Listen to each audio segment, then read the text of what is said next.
அனு. என்னாச்சு? ஏதாச்சும் வேணுமா? ம். அப்புறம் அனு, ஏதாச்சும் பேசிக்கிட்டே இரு. என்ன பேசணும்? ஏதாச்சும். ரொம்ப தலை வலிக்குது. எனக்கு என்னென்னமோ யோசனைலாம் வருது. ஏதாச்சும் பேச. கொஞ்ச நேரம் அப்படியே உன் மடியிலேயே படுத்துக்கிறேன். ம். ரொம்ப தலைவலிக்குதுன்னா அப்படியே படுத்து தூங்குங்க. பேசிக்கிட்டே இருந்தா சின்ன தலைவலி கூட கொஞ்சம் அதிகமாக தான் ஆகும், கம்மியெல்லாம் ஆகாது. சரியா? ம், தூங்குங்க. நான் அப்படியே உங்களை தட்டி கொடுத்த மாதிரி உட்காந்துட்டு இருக்கேன். நீங்க அப்படியே படுத்து தூங்குங்க. சரிங்களா? யாரும் டிஸ்டர்ப் பண்ண மாட்டாங்க உங்களை. இல்லை அனு, அமைதியாக படுத்துக்கிட்டே இருந்தா ஏதாச்சும் யோசனையாகவே இருக்கு. நீ ஏதாச்சும் பேசிக்கிட்டே இரு, நான் அப்படியே தூங்குறேன். என்ன? இது என்ன புதுசா இருக்கு? எல்லாரும் பேசிக்கிட்டே இருந்தா தலை வலிக்கும் தான் சொல்லுவாங்க. நீங்க என்ன நான் பேசினா தலை வலிக்காதுங்கிறீங்க? டாக்டர், இது என்ன புது ட்ரீட்மெண்டா இருக்கு? சொல்லுங்க டாக்டர், உங்ககிட்ட தான் கேக்குறேன். Sir, doctor sir, doctor sir. Anu, என்னாச்சு சொல்லுங்க. உன்கிட்ட ஒன்று கேட்கவா? கேளுங்க. இந்த லைஃப் பிடிச்சிருக்கு தானே? நீ ஹாப்பியா இருக்கியா? இல்ல எனக்காண்டி ஹாப்பியா இருக்க மாதிரி நடிக்கிறியா? உண்மையை சொல்லணும். எதுவா இருந்தாலும் ஓகே தான். ஆனா எனக்கு உண்மையை மட்டும்தான் நீ சொல்லணும். இல்லைன்னா உனக்கு ஏதாச்சும் பண்ணணும்னு ஆசையா இருக்கா? அந்த மாதிரி கேக்குறேன். சொல்லணும். இல்ல பிடிக்காம கல்யாணம் பண்ணிட்டுமேன்னு சொல்லிட்டு இருக்கியா என் கூட? என்ன கேள்வி இது? கேட்டதுக்கு பதில் சொல்லுடி. பிடிக்காம எப்படி கல்யாணம் பண்ணுவாங்க? இது என்ன கேள்வி கேட்டுட்டு இருக்கீங்க? அதுவும் இல்லாம இது என்ன வீட்டுல பார்த்து வச்ச கல்யாணமா? அவங்க இந்த மாப்பிள்ளைய தான் கல்யாணம் பண்ணணும், இவன் கூட தான் வாழணும் அப்படின்னு கம்பல் பண்ணி அரேஞ்ச் மேரேஜ் பண்ணா பரவாயில்ல. நீங்க கேட்குற கேள்வியில நியாயம் இருக்கு. நம்ம 2 பேர் தானே கல்யாணம் பண்ணணும்னு லவ் பண்ணி கல்யாணம் பண்ணியிருக்கோம். இதுல என்ன கேள்வி? பிடிக்காம எப்படி உங்க கூட இருப்பாங்க? சில லவ் பண்ணி தான் கல்யாணம் பண்ணோம். ஆனா நடக்கிற பிரச்சனை எல்லாமே இருக்குல்ல. என்ன பிரச்சனை நடக்குது? சொல்றேன். என் கூட கல்யாணம் பண்ணதுல இருந்து ஸ்டார்டிங்ல இருந்து இப்ப வரைக்கும் பிரச்சனைன்னு தானே போய்கிட்டே இருக்கு. ஒரு நாளாச்சும் ஹாப்பியா வச்சிருந்தானான்னு எனக்கே தெரியல. நீ ஹாப்பியா தான் இருக்கியா? இல்ல ஹாப்பியா இருக்க மாதிரி நடிக்கிறியா? சொல்லுடி. சின்ன கல்யாணம் பண்ணிக்கிட்டு நீ சந்தோஷமா தானே இருக்க, இல்லையா? ஐயோ, நான் ரொம்ப சந்தோஷமா இருக்கேன். சரிங்களா? சந்தோஷமா இல்லாமலாம் இல்ல. சரி, ரகு என்ன நல்லாவே பாத்துக்கிறாரு.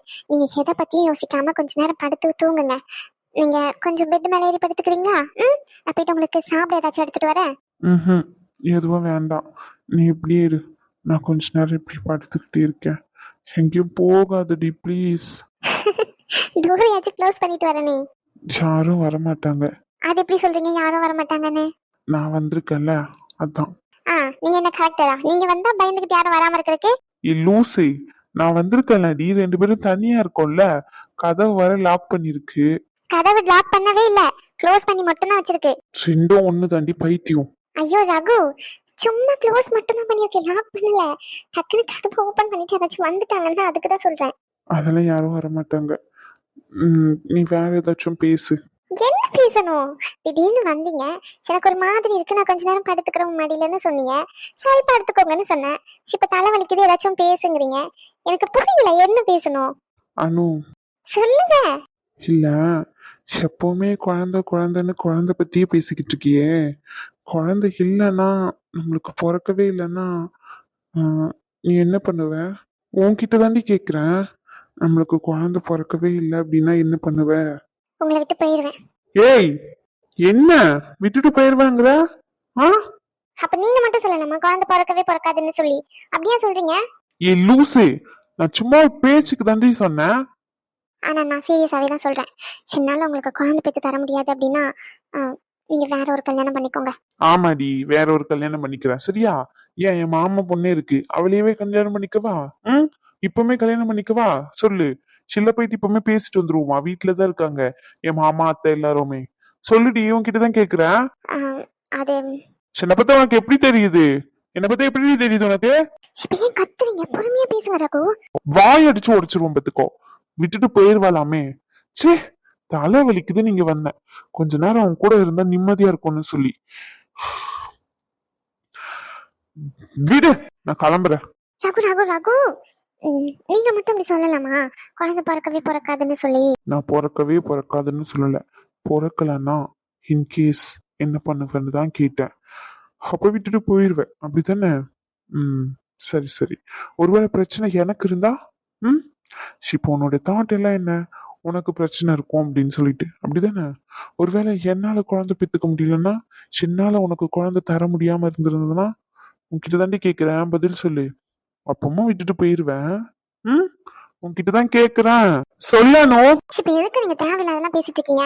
சரி வாங்க, நான் ஏதோ சும்மா சொல்லிட்டேன், நீங்க பாடுங்க கொஞ்ச நேரம். நான் கிளம்புறேன். Please please please please, sorry sorry sorry, சும்மா தான் சொன்னேன். அது எப்படி நான் விட்டுட்டு இருப்பேன்? 10 நிமிஷம் நீங்கள் கடைக்கு போயிட்டு வரேன்னு சொன்னாலே என்னால் வீட்டுக்குள்ளே இருக்கவே முடியாது. 5 நிமிஷம் எக்ஸ்ட்ரானாலே ஃபோன் பண்ணுறல, அது எப்படி உங்களை விட்டுட்டு இருப்பேன்? அந்த டைமில் சும்மா சொன்னேன், சாரி சாரி சாரி. இனிமே விளையாட்டு கூட இப்படி சொல்லாதானோ? சாரி, இனிமே சொல்ல மாட்டேன், சாரி. போடி. எங்கேயும் போக மாட்டேன். அனு, ஆதி ஃபங்க்ஷனுக்கு போகணும் நாளைக்கு. மார்னிங் நலங்கு ஃபங்க்ஷன் சொன்னா, ஈவினிங் ரிசப்ஷன். நீ கிளம்பி இருந்துரு, சரியா? ஓகே. சரி. ஐயா, நீங்க என்ன பண்றீங்க ஐயா இங்க? ஐயா வேற ஒண்ணும் இல்லையா, சும்மா ஹாஸ்பிட்டல்ல சுத்தி பார்க்கலான்ட்டு வந்தையா. ஹாஸ்பிட்டல சும்மா சுத்தி பார்க்கலானே. நம்பிட்டீங்க ஐயா, நம்பிட்டேன். நம்பிட்டீங்களா ஐயா? அது போதும்யா. சரி, நான் இருக்கிறதா இருக்கட்டும் ஐயா. நீங்க என்ன இங்க பண்ணிட்டு இருக்கீங்க? நாளைக்கு கல்யாணம், இங்க சுத்திக்கிட்டு இருக்கீங்க. என்னையா நீங்க நீங்க பண்றதுல கொஞ்சம் கூட சரியில்லையே. ஹாஸ்பிட்டல்ல கொஞ்சம் பேர் இன்வைட் பண்ண வேண்டியது இருந்துச்சு, அதனால நான் வந்தேன். அதை விடுங்க, நீங்க இங்க சுத்துறதுக்கு காரணம் என்ன? இப்பதானே மணி 6 o'clock ஆகுது. உங்களுக்கு 8:30க்கு தானே ஷிஃப்ட். 2.5 மணி நேரத்துக்கு முன்னாடியே வர்றதுக்கு காரணம் ஏதாச்சும் இருக்கா? இல்ல யாரையாச்சும் பார்க்கணும் பேசணும்னு முன்னாடி வந்துட்டீங்களா? ஏயா எதுக்கு? அப்படிலாம் எதுவும் இல்ல. இல்லையே, இல்லன்னு சொல்றத பார்த்தா இருக்குன்னு பதிலா தெரியுது. அப்படியெல்லாம் எதுவும் இல்ல. ஆஹா. சரி, வந்த விஷயத்த சொல்லுங்க. அது வந்து போய் அது எல்லாமே புரியுது. ரேஷ்மக்காவை தான் பார்க்க வந்திருக்கீங்கன்னு சொல்லி என்ன காரணம்? அது வந்து நேத்துல இருந்து ட்ரை பண்ணிக்கிட்டு இருக்கேன். ஏதோ நீ ஷாக் ஆகுற அளவுக்கு இல்ல. ஃபோன் ட்ரை பண்ணிக்கிட்டு இருக்கேன். அதான் ஃபோன் எடுக்க மாட்டேங்கிறாங்க. சின்ன தெரியலையேன்னு சொல்லிட்டு அதான் நேர்ல பார்க்கலாமேன்னு. அவங்க வேற மார்னிங் ஷிஃப்ட்னு காலையில ஃபோன் பண்ணேன். நர்ஸ் சொன்னாங்க. நானா கேட்கல, அவங்களா தான் சொன்னாங்க. அதனாலதான் அப்படியே பார்த்துட்டு பேசிட்டு கேஸ் வர ஒரு டிஸ்கஸ் பண்ணணும்னு சொன்னாங்க. அதான் வந்தேன். கேஸ் பத்தி சரி டிஸ்கஸ் பண்ணுங்க. போங்க போங்க. ஃப்ரீயாவா இருக்காங்க? ஆமா அக்கா, ஃபைல் தான் பார்த்துட்டு இருந்தாங்க. பேஷண்ட்ஸ்லாம் யாரும் இல்ல. சரி, ஓகே. அப்புறம் மறக்காம கல்யாணத்துக்கு வந்துருங்க. அது வராம எப்படி? நீ சொல்றதுக்கு முன்னாடியே ஆல்ரெடி எனக்கு இன்விடேஷன் வந்துட்டு. யாரு? ஷாலினி இன்ஃபார்ம் பண்ணா? அவங்கள ஒரே ஒரு வாட்டி தான் பார்த்திருக்கேன், அதுவும் ரகுவோட வீட்டுல வச்சு. அதுக்கப்புறம் அவங்க கிட்ட பேசவும் இல்ல, அவங்க ஃபோன் நம்பர் கூட என்கிட்ட இல்ல. அப்ப எப்படி அவங்க இன்வைட் பண்ணுவாங்க? அப்புறம் ரகுவா சொல்லவே இல்ல. ரகுனா ரகு இல்ல, ரகு வீட்டுல இருக்கிறவங்க ஒருத்தவங்க இன்வைட் பண்ணாங்க. ஓ ஓ ஓ. ஓகே. சரி, நான் போய் பேசிட்டு வந்துடுறேன். நீங்க எவ்வளவு நேரம் வேணாலும் போய் பேசுங்க, எனக்கு வேலை இருக்கு, நான் கிளம்புறேன். சரி, பார்த்து நாளைக்கு மேரேஜ்ல மீட் பண்ணுவோம். மறக்காம வந்துருங்க. சரி. சார் நீங்க? ரேஷ்மா கிட்ட கொஞ்சம் டிஸ்கஸ் பண்ண வேண்டியது இருந்துச்சு, அதான் சீக்கிரமா வந்தேன். ஏதாச்சும் எமர்ஜென்சி கேஸ் வந்திருக்கா? எஸ் சார், எமர்ஜென்சி கேஸ் ஒன்று வந்திருக்கு சார். ஹெட்ல ஃபுல் டேமேஜ் ஆயிருக்கு. அதுக்கப்புறமா ஹியர்ல இருந்தும் நோஸ்ல இருந்தும் ஃப்ளூயிட் மாதிரி வெளியே வருதுன்னு சொல்லியிருந்தாங்க. அது எக்ஸாக்டா பிளட்டா இல்ல ஃப்ளூயிடா தான் கன்ஃபார்ம் பண்ண முடியல. அதனால மேம் சிடி ஸ்கேனோ எம்ஆர்ஐ ஸ்கேனோ எக்ஸ்ரேவும் கேட்டிருந்தாங்க சார். அதுக்கான ப்ரொசீஜர் போய்கிட்டு இருக்கு சார். ஓகே. அந்த ஸ்கேன் ரிப்போர்ட் எடுத்துட்டு நீங்க ரேஷ்மா ரூமுக்கு வந்துருங்க, அங்க வச்சு நாங்க டிஸ்கஸ் பண்ணிக்கிறோம். Okay sir. எக்ஸ்கியூஸ் மீ, கொஞ்சம் தள்ளி வரீங்களா? ஓகே. ரேஷ்மா ரூம் எங்க இருக்கு? என்ன பேர் சொல்லி கூப்பிடுறாரு? ஒருவேளை மேம்க்கு தெரிஞ்சவங்களா இருப்பாங்களோ? ஹலோ. சார், மேம் உள்ளதா இருக்காங்க சார். மேம் ஃப்ரீயா தான் இருக்காங்க, நீங்க போய் பார்க்கலாம் sir. Okay, thank you. Sir நீங்க? அது உங்ககிட்ட சொல்லணும்னு எனக்கு அவசியம் இல்ல. பைத்தியக்காரனா இருப்பானோ? கன்ஃபார்ம் பைத்தியமாவே தான் இருப்பான். ஆனா மேம் கிட்ட எப்படி அவனுக்கு பழக்கமாச்சு? என்னமோ, நம்மளுக்கு என்ன. பார்த்து பத்திரமா போயிட்டு வா. ஏதாச்சும் உதவின்னு தேவைப்பட்டுச்சுன்னா மறக்காம ஃபோன் பண்ணு. எந்த உதவியாக இருந்தாலும் ராகு கிட்ட சொல்லி அவன் செய்ய சொன்னா கண்டிப்பாக செய்வான், சரியா? அவன் பேசுனதெல்லாம் எதுவும் மனசில் வச்சுக்காத. அவன் ஏதோ வருத்தத்தில் பேசிட்டான், அவன் இழந்தது அதை மாதிரி. அவனை நம்ம எதுவும் சொல்ல முடியாதுல்ல, பேசாதன்னு சொல்லிட்டு. அவனுடைய வழி அவனுக்கு தான் தெரியும். அந்த இதுவில் பேசிட்டான், நீ எதுவும் தப்பாக நினச்சிக்காத, சரியா? பார்த்து பத்திரமா போயிட்டு வா. போனதுக்கப்புறம் அங்கே ஃபோன் பண்ணி எந்த பிரச்சனை இருந்தாலும் ஃபோன் பண்ணி எங்களால் முடிஞ்ச உதவியை கண்டிப்பாக உனக்கு நாங்கள் பண்ணுவோம். என்ன மன்னிச்சிரு. பரவாயில்ல, இருக்கட்டும். பார்த்து பத்திரமா போயிட்டு வா. ஒரு நிமிஷம் இரு, வரேன். எங்க போற? வரேன், இரு.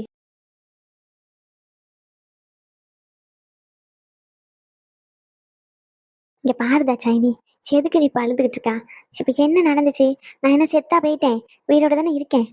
நல்லபடியாக உன் அண்ணன் வீட்டில் போயிட்டு இருக்கிறேன்னு சொல்கிறேன், அவ்வளோ தானே? இத்தனை வருஷம் என்ன என் கூடயே இருந்தேன். ஷகுக்கு கல்யாணம் ஆகுது, அங்கே நான் வந்து இருங்கன்னு சொன்னா, நானும் சரின்ட்டு வந்தம்மா, இருந்தம்மா, கல்யாணத்தை முடிச்சோமா, அப்படியே கையோட கிளம்பணுமான்னு இருந்திருக்கணும். அப்படி இல்லாமல் இங்கேயே இருக்கணும், சாருவா அவனுக்கு கல்யாணம் பண்ணி வைக்கணும் அப்படின்னு தப்பு தப்பாக நினச்சதெல்லாம் இவ்வளோ பிரச்சனைக்கும் காரணமே, சரியா? ம். இங்க பாரு, நம்ம பிள்ளைங்க நம்ம மேல அளவுக்கு மீறியே மரியாதையை வச்சிருக்கு. அந்த மரியாதையை நம்ம தான் காப்பாத்திக்க தெரியாம கெடுத்துக்கிறோம். நான் கெடுத்துக்கிட்டேன். இனிமே அந்த மரியாதை எனக்கு தாங்கனாலும் தருவாங்களான்னு எனக்கு தெரியல. ஆனா நீ அந்த மரியாதையை கெடுத்துக்காத. ஒரு அம்மா ஸ்தானங்கிறது ரொம்ப ரொம்ப பெரிய விஷயம். அம்மாவா நீ ரகுக்கு என்ன நினைக்கிறியோ அதை மட்டும் பண்ணு. உன் பிள்ளைய அணுவையும் ஏத்துக்கோ. ரேஷ்மா அந்த இடத்துல இருந்தா நீ அப்படிதான் நடந்துப்பியா சொல்லு? ம். ஏன் ஷிப்பும் கூட கொஞ்ச நேரத்துக்கு முன்னாடி எனக்கு சப்போர்ட் பண்ணதுக்கு ரேஸ்மா கிட்ட எவ்வளோ வாங்கி கட்டிக்கிட்டா. ஆனா ரேஸ்மா கிட்ட அப்படியே மூஞ்சி தூக்கி வச்சிருக்கா. ரேஸ்மா என்கிட்ட வந்து மன்னிப்பு கேட்ட காலில் விழணும் அப்பந்தான் நான் பேசுவேன்னா சொல்றா? இல்லல்ல. ஆ, ஏதோ கோவத்துல பேசிட்டு போறா அப்படின்னு சொல்லிட்டு தானே நினைக்கா. அதே மாதிரி நானே, நீ உன் மருமவளை மகளாலாம் நினைக்க வேண்டாம். அவளை ஒரு மனுஷியா நினை. அதுவே போதும். அவளுக்கும் வலி வேதனை எல்லாமே இருக்கும். நம்ம பேசினா அவளும் திருப்பி பேசதான் செய்வா அப்படின்னு நானே. அது மட்டும் போதும். நீ வேற எந்த குணத்தையும் மாத்திக்க வேண்டாம். என் பிள்ளை ரொம்ப நல்ல பிள்ளை தான். இருந்தாலும் சொல்றேன், நம்ம ஒரு விஷயத்தை இழந்துட்டோம்னா அதை மறுபடியும் கொண்டு வர்றது ரொம்ப கஷ்டம் தாச்சாயினி. என்ன பாரு, என் பேரனுங்களும் என் பேத்தியும் என் மேல நல்ல பாசமா தான் இருந்தாங்க. அந்த மரியாதையை நானே கெடுத்துக்கிட்டேன். இப்ப வானா வர மாட்டேங்குது. வேற என்ன பண்ண முடியும்? அதுக்கு காரணம் நம்ம தான் சொல்லிட்டு அதுல இருந்து விலகிக்கிறது தான் நல்லது. அதே மாதிரி நீயும் புரிஞ்சு நடந்துக்கோ. அப்ப உண்மையாவே என்னை விட்டு போலான்னு நினைச்சிட்டா அப்படித்தானம்மா? சொல்லுமா. என்னை விட உனக்கு மருமக தான் முக்கியமா போயிட்டாலம்மா. அப்ப நீ கோபத்துல பேசிட்டு போல. என்னன்னா, என்ன சொன்ன வார்த்தை எல்லாமே உண்மைதான். நான் உன்னை நல்லா பாத்துக்கல. ஆசிரமத்துல நீ இருக்கும்போது வந்து உன்னை பார்க்காதது எல்லாமே தப்புதான், இல்லைன்னு சொல்லல. ஆனா உன்னை நான் தானம்மா அவளை விட நல்லா பாத்துக்கிட்டேன். நீ எப்படிம்மா என்ன விட்டுட்டு உன் மருமக கூட போகணும்னு நினைக்கிற? சொல்லுமா, அவன் கிட்டதான் கேக்குறேன். என் தங்கமே, அம்மா என்னைக்குமே உன்னை விட அவதான் வசதின்னு நினைச்சு பேசவே இல்லை. அம்மா பண்ண தப்ப நீயும் பண்ணிடாதன்னு சொல்றேன். என்னைக்குமே நீதான் முக்கியம்னு சொல்லி அவளை வேற வீட்டு பிள்ளையா தான் பார்த்திருக்கேனே தவிர சொந்த மருமகளா பார்க்க தவறிட்டேன். இப்ப கடைசி காலத்துல அவ கூட இருக்கணும்னு நினைக்கிறேன். அவளுக்கு பண்ண கொடுமை எல்லாத்தையும் மன்னிச்சு மறந்து என்ன அவ கூட கூட்டிட்டு போறா. யாருக்கு இந்த மாதிரி எல்லாம் குணம் வரும் சொல்லி? சாரு வயத்துல இருக்கும்போது அவளை என்ன பாடுபடுத்தணும் ரெண்டு பேரும். நீ ஏன் நினைச்சு பாரு. தோட்டத்துக்கு கூட்டிட்டு போய் வேலை வாங்குறதுல இருந்து எல்லா வீட்டு வேலையும் செய்ய வைக்கிறதுல இருந்து என்னென்ன பாடுபடுத்திருப்போம். கடைசியா அந்த சாரு பிள்ளை பிறக்கும் போது எவ்வளவோ கஷ்டப்படுத்திருப்போம். அதை எல்லாத்தையும் மறந்து இன்னைக்கு என்னை மன்னிச்சு ஏத்துக்கிட்டு இருந்திருக்கா. வாங்கத்தை எங்க கூட இருங்கன்னு மனசார கூப்பிடுறா. நாங்க போய் இருக்கிறது தான் சரின்னு எனக்கும் படுது. அதுக்காண்டி ஒண்ணு நான் வெறுத்து ஒதுக்கிட்டேன்லாம் நினைக்காத, சரியா? ம். அம்மா பண்ண தப்ப நீயும் பண்ணிடாதன்னு சொல்றேன். இன்னைக்கு உன் அன்னிக்காரி என்னை சேர்த்துக்கிட்டானா அது அவளுடைய நல்ல குணம். அவன் நினைச்சிருந்தா உன் அண்ணனை என்கிட்ட இருந்து பிரிச்சிருக்கலாம். ஆனா ஒரு நாளும் அந்த மாதிரி அவ பண்ணதே இல்லை. என்னதான் உன் அண்ணங்காரன் அவன் சொல்படி கேட்டிருந்தாலும் அவன் அந்த மாதிரி நினைக்கவும் இல்லை, இது வரைக்கும் பண்ணவும் செய்யல. உன் பிள்ளைய நீ இழந்துடாத. உன் மருமவிட உன் பிள்ளைய சேர்த்து உன் கூடிய வச்சுக்கோ. அதுதான் நல்லது உனக்கு. இங்க பாரு, நான் எது சொன்னாலும் கேப்பன்னு சொல்வல்ல. ம். இப்ப அம்மா ஒன்னே ஒன்று சொல்லிட்டு போறேன். அந்த பிள்ளை ஒன்றும் கெட்ட பொண்ணுலாம் இல்லையே. நீ என்ன சொன்னாலும் சரின்னு செஞ்சுக்கிற பிள்ளை தானே. நீ கொஞ்சம் அன்பு காட்டினா போதும், அப்படியே குட்டி போட்ட பூனை மாதிரி உன் பின்னாடியே சுத்தி வரும், சரியா? ம். புரிஞ்சிருந்து எல்லாத்தையும் பார்த்து எடுத்து நடந்துக்கோ. அவ்வளோதான் சொல்ல முடியும். அம்மா ஊருக்கு போயிட்டு வரேன். எதனா ஒன்றுனா ஃபோன் பண்ணு. ம். சரியாம்மா? போயிட்டு வரேன். வளகாப்பு பண்ணும்போது ஃபோன் பண்ணுங்க. வந்து நல்லபடியாக நடத்தி கொடுத்துட்டு போகிறேன். கிளம்புறேன். பார்த்து இருந்து கொடி. இப்பதான் கல்யாணம் பண்ணி கொடுத்துருக்கேன்னா என்ன ஒண்ணு? கல்யாணம் பண்ணி கொடுத்து வாழ்ந்து பேரம் பேத்தின்னு எடுக்கவே போற. இதுக்கப்புறம் என்னத்துக்கு அழுவுறா? இன்னும் என்ன, ஒரு வருஷமோ 2 வருஷமோ உயிரோட இருப்பாமா?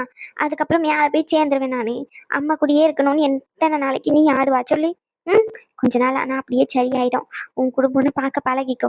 உன் மாமியார் எடுத்துக்கோ. நீ என்னென்ன வார்த்தை பேசுவா அதையெல்லாம் அவங்க பொறுமையை கேட்டுக்கிட்டு தானே இருக்காங்க. ஏன், அவங்க பொண்ணுதான் முக்கியம்னு சொல்லிட்டு அங்கன போய் இருக்கலாம்ல, இல்லாம இங்கனையா இருக்காங்க. இது என் குடும்பம், என் மருமவ, நான் தான் பிடிச்சி இழுத்து நிக்க வைக்கணும்னு சொல்லிட்டு வைராக்கியமா அந்த கிளவி பண்ணுதுல, அதே மாதிரி நீயே இருந்துக்கோ, சரியா? ம். நம்ம குடும்பத்தை நம்ம தான் பிடிச்சி நிறுத்தணும். இவ்வளோ வயசாயும் எனக்கு இப்பதான் புத்தி வந்திருக்கு. அம்மா சொல்லி கொடுத்த எந்த கெட்ட பழக்கத்தையும் நீ ஞாபகம் வச்சுக்க கூடாது. எல்லாத்தையும் மறந்துடணும். இது வரைக்கும் உனக்கு நல்லதுன்னு நான் எதையும் சொல்லி கொடுத்த மாதிரி எனக்கு ஞாபகம் இல்லை. அம்மா கடைசியா ஒன்னையும் உன்கிட்ட சொல்லிட்டு போறேன். உன் மருமகளையும் உன் மகனையும் நம்ம ரேஸ்மாவையும் நல்லபடியா பாத்துக்க வேண்டியது உன் பொறுப்பு. வீட்டுல பெரியவன்னு நீ தான் இருக்கா. நல்லது கெட்டதுன்னு நீ தான் எடுத்து பார்த்து செய்யணும். அதுங்க சின்ன பிள்ளைங்க. எந்த தப்பு பண்ணாலும் எடுத்தறிஞ்சு பேசினாலும் ரகுவையும் ரேஸ்மாவையும் எப்படி மன்னிக்கிறியோ அதே மாதிரி அணுவையும் மன்னிச்சு உன் பிள்ளையா நினைச்சு மருமகளா இந்த வீட்டுக்கு கூட்டிட்டு வந்து சந்தோஷமா வாழ்ற வழியை பாரு. புரிஞ்சுச்சா? ம். புரியும்னு நினைக்கிறேன். கடைசி காலத்துல நம்ம பிள்ளைங்க தான் நம்ம கூட இருக்கோம். பார்த்திருந்து புரிஞ்சு நடந்துக்கோ. நேரமாச்சு, கிளம்புறேன். என்ன, 8 மணிக்கு தான் நம்ம ஃப்ளைட்டுன்னு சொன்னேன். ஒரு மணி நேரம் இருந்துட்டு போமா? கீழே சாருன்னு துணிமணிலாம் எதுவும் எடுத்து வைக்கல. எடுத்து வைக்கிறேன் பாட்டி, நீங்க கிளம்பி வாங்கன்னு சொன்னா. அதனாலதான் வந்தேன். ஒரு அரை மணி நேரம் பக்கம் இருக்க தான் செய்வேன், சரியா? ம். நல்ல வேலை சாப்பிடு. நல்லா உடம்ப பார்த்துக்கோ. அழுகாத சரியா? ம். பச்சைமா, இது என்ன கையில சேலையோட வந்திருக்கா? அது உனக்கு தான். எனக்கா? ஆமா, உனக்கு தான் எடுத்து வச்சேன். அது எப்படி? நான் இங்க வருவேனே உனக்கு தெரியாது. அப்ப எப்படி எனக்கு எடுத்து வச்சிருப்ப நீ? ஆ சும்மானே சொல்றியோ? உனக்கு எடுத்து கொடுத்தது எனக்கு தெரியும். இல்ல இல்ல, இதே மாதிரி சேலை இதே கலர்ல 2 சேலை எடுத்தேன். எனக்கு ஒரு சேலை, உனக்கு ஒரு சேலை. இந்த கல்யாணத்துக்கு தான் எடுத்தேன். ஆனா எங்க இருந்து நம்ம இந்த கல்யாணம் காட்சிலாம் கட்டுறது? எப்பயாச்சும் ஒண்ணு போல எதனா விசேஷம் வந்தா கட்டுவோம்னு சொல்லிட்டு எடுத்து வச்சிருந்தேன். உனக்கும் தீபாவளிக்கு எடுத்துட்டு வந்து கொடுப்போம்னு சொல்லிட்டு தான் எடுத்து வச்சேன். அதுக்கப்புறமா நீ தீபாவளிக்கு வரமாட்டேன்னு சொல்லிட்டு அப்படியே வச்சிருந்தேன். நிறைய பிரச்சனை வந்து மறந்துட்டேன். அதான் இப்ப எடுத்துட்டு வந்து தரேன். எப்படியும் ரகுவுக்கும் அனுவுக்கும் வளகாப்பு பண்ணும்போது இந்த சேலையை கட்டிட்டு வா சரியா? 2 போல 1 போல கட்டுவோம். 1 போல கட்டுறதுக்கு என்ன, நம்ம என்ன வயசு பிள்ளைங்களா? ஏன் வயசு பிள்ளைங்க தான் 1 போல கட்டணுமா என்ன? நம்மளும் கட்டதான் செய்யலாம். நம்மள யாரு கேள்வி கேட்பா? என்னதாச்சா இனி? ஆமாத்த. என்ன என் மருமகன் வயசு எப்பவுமே கண்ணீர் கண்ணீர்னு வரும். இப்போ உள்ளோடி அடியே நெஞ்சுக்குள்ளி அரைச்சுக்கிட்டு இருக்க மாதிரி இருக்கு. என்ன பச்சைமா, என் மருமகளை எதாச்சும் சொல்லிட்டியா என்ன? என் மருமக ஒரு படியா உட்காந்துக்கிட்டு இருக்கா. நீ எதுவும் பயப்படாத. எதையாச்சும் கெட்டதை சொல்லி கொடுத்துட்டோன்னு நீ வாழ்க்கையிலேயே முதலே உருப்படியா இன்னைக்குதான் என் மொபைலுக்கு நல்ல விஷயத்த சொல்லி கொடுத்துருக்கேன். இந்த சேலையை எடுத்துட்டு வந்து தரப்பாரு புதுசா. அதே மாதிரி என் மொபைலையும் இனிமே மாறி புதுசா இருன்னு சொல்லியிருக்கேன். என் மொவ நான் என்ன சொன்னாலும் கேப்பா. இனிமே என் மொவ இந்த வீட்டை எப்படி பார்த்துப்பான்னு மட்டும் பாரு. என் மருமவ எப்பவுமே இந்த வீட்டை நல்லபடியா தான் பார்த்துப்பா. என்னைக்கு நல்லா பாத்துக்கலாம்னு நான் சொல்லியிருக்கேன். என்னாச்சு மூஞ்சி டக்குன்னு சுருங்கி போச்சு? இது வரைக்கும் நானும் என் மாவளும் இந்த வீட்டுக்கு நிறைய கெட்டது பண்ணியிருக்கோம். ஆனா அந்த எந்த விஷயத்தையும் சொல்லி காட்டாம இப்ப நான் ஊருக்கு போறேன்னு தெரிஞ்சதும் சேலி எடுத்துட்டு வந்து கொடுத்து உன் மாவை எப்பவுமே நல்லா தான் இந்த வீட்டை பாத்துக்கிறேன்னு சொல்லியிருக்கேன். எனக்கு என்ன சொல்றதுன்னே தெரியல. உன்னை நம்பிதான் என் மாவளை விட்டுட்டு போறேன். என் மாவளை நல்லபடியா பாத்துக்கோ. அதெல்லாம் நல்லபடியா பாத்துப்பேன். என் மருமகளை பாத்துக்கிறதுக்கு நீ எனக்கு சொல்லி தரணுமா? இந்த சேலியை உள்ளோடி வச்சுக்கோ சரியா? பார்த்து பத்திரமா போயிட்டு வா. சரி. ரகு பேசுனதெல்லாம் மனசுல வச்சுக்காதே. ரகு அப்பமே வச்சு அப்படித்தான் வெடுக்குன்னு பேசிடுவான். ஆனா மனசுல எதுவுமே வச்சுக்க மாட்டான். என் பிள்ளை வசியம் பத்தியா அதான் கோவத்துல எதையாச்சும் பேசியிருப்பானா இருக்கும். மற்றபடி எதுவும் இல்லை. என் பேராண்டி ரொம்ப நல்லவன். அவன் உனக்கு மட்டும் பேரன் இல்லை, எனக்கும் பேரன் தான். என் பேரன் என்ன பேசுனதுல எந்த தப்பும் இல்லை. அவன் சரியா தான் பேசியிருக்கான். என் முகலை மட்டும் பாத்துக்கோங்க. நான் போயிட்டு வரேன். கீழே சாரு ட்ரெஸ் எல்லாம் எடுத்து வச்சிருக்கேன்னு சொன்னான். இந்த பையில இடம் இல்லை. அவகிட்ட எடுத்துட்டு போயிட்டு கொடுத்தா அவ பேக்ல வச்சுப்பா இந்த சேலைய. கீழே இருக்கு மாமா. சரிம்மா. பேகை விட்டுட்டு போயிட்டாளா? சரி சரி மருமவள, இந்த பேகை கீழே எடுத்துட்டு போறேன். வா. என்ன அத்தை? என்னாச்சு மருமவள? நான் என்ன பண்ணாலும் உங்களுக்கு கோபமே வராது அத்தை? ஏன் அத்தை சிரிக்கிறீங்க? நான் நான் என்ன எவ்வளவோ பண்ணியிருக்கேன். ஏன் அத்தை எப்போ தப்பு பண்ணாலும் நீங்களாவே முதல்ல வந்து பேசுறீங்க. நான் கூட உங்ககிட்ட மூஞ்சி தூக்கி வச்சுட்டு போயிருக்கேன். ஆனால் நான் எவ்வளவோ பெரிய பெரிய தப்பு பண்ணியும் நீங்களாவே வந்து பேசுறீங்க. பிரியாவை இந்த வீட்டுக்கு கல்யாணம் பண்ணி கொடுக்கணும்னு சொல்லி ஆரம்பத்துல எல்லாருமே சொன்னாங்க. ஆனா அதுக்கு முட்டுக்கட்டு போட்டது நான் தான். அப்ப கூட என் மருமவ எது சொன்னாலும் சரியா தான் இருக்கும். ஒண்ணு பொண்ணுமா பழகினவங்க அண்ணன் தங்கச்சியா தான் நினைப்பாங்களே தவிர மாமா பொண்ணு அத்தை பையன் நினைக்க மாட்டான். அதனால என் மருமவ சரியா தான் சொல்லியிருப்பான்னு நீங்க அப்பவுமே எனக்கு சப்போர்ட் பண்ணீங்க. நிறைய விஷயத்துல அத்தை 1 2 சொல்ல முடியாது. ஆனா இப்போ பண்ற எல்லா விஷயமும் தப்புன்னு தெரிஞ்சோம் எப்படி எடுத்த என்னை மன்னிச்சுட்டு மறுபடியும் என்கிட்ட வந்து பேசுறீங்க நீங்க. அதுக்கு ஒரே ஒரு காரணம் தான் மருமவள. என் மகன் எனக்கு முக்கியம். என் மகனோட சந்தோஷம் எனக்கு முக்கியம். இப்போ உன் கூட நானும் வம்புக்கு நின்னேன்னு வச்சுக்கோ, என் மகனோட சந்தோஷம் ரொம்ப சீர்குலைஞ்சு போயிடும். அவன் வீட்டுக்கு இப்பவுமே எப்பயாச்சும் தான் வரான். அதுவும் அணுக்கு ரகுக்கும் கல்யாணம் ஆகி நீ அவளும் அடிக்கடிக்கு சண்டை போடுறதுனால வர்றதே இல்லை. ஆனா அதுக்கு முன்னாடிலாம் நினைச்சு பாரு, என் மகன் என்கிட்ட உட்காந்து சந்தோஷமா பேசுவான். எம்மா எம்மான்னு சொல்லி. நீ அதெல்லாம் எதுவுமே பெருசாலாம் எடுத்துக்க மாட்டா. என்னோட தேவை அதுவா மட்டும்தான் இருந்துச்சு. நீங்க 2 பேரும் சந்தோஷமா இருக்கணும், என் மகனும் என்கிட்ட பேசிக்கிட்டு சந்தோஷமா இருக்கணும்னு சொல்லி. அது என் மகன் சந்தோஷத்துக்காண்டி நான் என்ன வேணாலும் பண்ணுவேன். அதனால உன்னையும் சேர்த்து பார்த்துக்கிட்டேன், அவ்வளவுதான். என் மகனை எனக்கு ரொம்ப பிடிக்கும், என் மகனுக்கு உன்னையும் ரொம்ப பிடிக்கும். அதனால எனக்கு உன்னை பிடிச்சிருக்கு, அவ்வளவுதான். நமக்கு ஒரு பொருள் தேவைப்பட்டுச்சுன்னா அந்த பொருளை நம்ம எந்த அளவுக்கு பத்திரமா பார்த்துக்கிறோமோ அதே மாதிரி அதை சுத்தி இருக்கிறதையும் நம்ம பத்திரமா பார்த்துக்கணும் மருமவள. இது பொருள்னு இல்லை, பொதுவா மனுஷங்களை தான் சொல்றேன் நானு.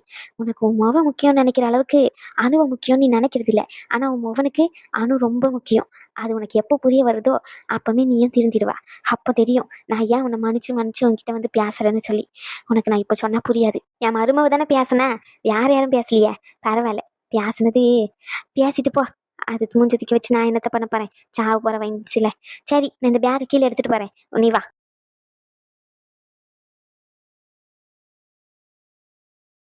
ஹலோ ரகு. ஐயா, மதியம் அம்மா உனக்கு ஃபோன் பண்ணியிருந்தல்ல, மன்னிச்சிரியா, தெரியாம பேசிட்டேன். பாட்டி இப்போ 8:30 மணிக்கு ஊருக்கு போறாங்களாம், அதை சொல்றதுக்கு தான் ஃபோன் பண்ணையா. நீ இன்னும் வீட்டுக்கு வரவே இல்லையே, என்னாச்சியா? ஆஸ்பத்திரியிலே தான் இருக்கணுமா? வேலை முடிஞ்சிட்டு வீட்டுக்கு இன்னும் வரலையா நீ? ஹலோ ரகு, ஐயா கேக்குதா? ஹலோ அத்தை, நான் அனு பேசுறேன் அத்தை. ரகு அங்கேயே இருக்கா? ஆமாங்க அத்தை, அவரு 1 மணி நேரத்துக்கு முன்னாடி தான் வந்தாரு. தலை ரொம்ப வலிக்குதுன்னு சொல்லிட்டு வந்துட்டு உடனே படுத்துட்டார் அத்தை. ஃபோன் அடிச்சுட்டே இருந்துச்சு ரொம்ப நேரமா. அதான் சரின்னு அட்டன் பண்ணாத்த. ஏதாச்சும் சொல்லணுமா அத்தை அவர்கிட்ட? அஹ், அவரு தூங்கிட்டு இருக்காரு அத்தை இங்க. நான் வேணா அவரை எழுப்பவா அத்தை? அதெல்லாம் அவனை எழுப்ப வேண்டாம். பாட்டி இங்கேருந்து ஊருக்கு கிளம்புறாங்க. சாரு இன்னைக்கு நைட் 8:30 மணிக்கு கூட்டிட்டு போறா. அதை சொல்றதுக்கு தான் கால் பண்ணேன். உன்கிட்ட தான் கொஞ்சம் பேச வேண்டியது இருக்கு. உன்கிட்ட கொஞ்சம் பேசணும். ரகு உன் கூட இருந்தா ஃபோன் எடுத்துட்டு கொஞ்சம் தனியா வர முடியுமா? அது என்கிட்ட என்னது பேசணும்? உன்கிட்ட கொஞ்சம் தனியா பேச வேண்டியது இருக்கானு. உன்கிட்ட கொஞ்சம் பேசணும். 1 நிமிஷம் அத்தை.